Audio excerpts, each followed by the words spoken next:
When I inherited my grandfather's old lake cabin, I knew I was getting more than just a creaky deck and a wood stove. I was getting memories. Fishing trips at dawn, roasting marshmallows by the fire, and falling asleep to the sound of loons calling across the water.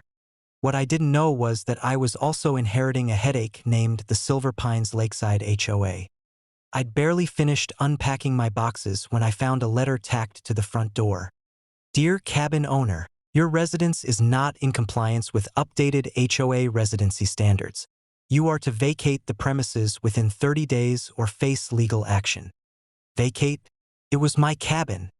I called the HOA office and got routed to the president, a smug man named Gary. He informed me that seasonal cabins were no longer allowed to be used as full-time residences.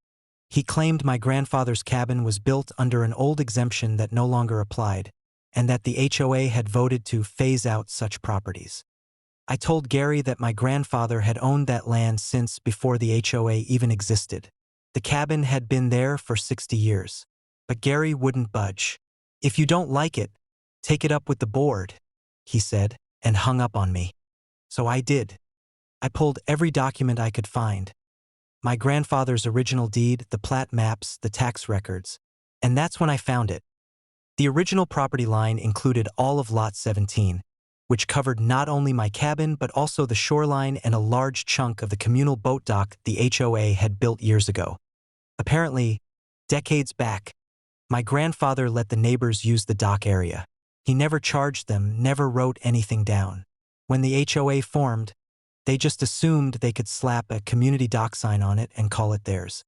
I scheduled a meeting with the HOA board. When I walked into the rec center, I could feel the tension.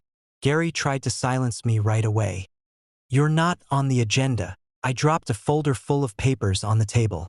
Well, you are, I said. I explained everything. The old deed, the surveys, the tax parcels. I showed them that the so-called community dock sat smack in the middle of my private lot. They had been using my land and my waterfront for years, without permission or lease. Gary turned purple. This is absurd. We maintain that dock, and now you'll remove it, I said calmly, or start paying rent. And as for evicting me, good luck evicting someone from their own land. I own all of Lot 17, and that includes the cabin you're so desperate to get rid of. My lawyer backed me up with a formal cease and desist. Within 2 weeks, the HOA folded. They had to send out notices to every member explaining that the dock was being removed or subject to a lease agreement with me. Neighbors who loved the dock more than they loved Gary's iron-fisted rules came knocking. They offered to pay a fair rental fee to keep it open. I agreed at triple the annual HOA dues. Gary? He resigned not long after. Apparently, getting schooled by the kid in the cabin didn't sit well with him.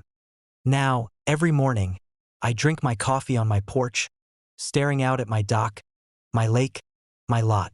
The same place my grandfather taught me to fish and stand my ground, and I did both just like he would have wanted.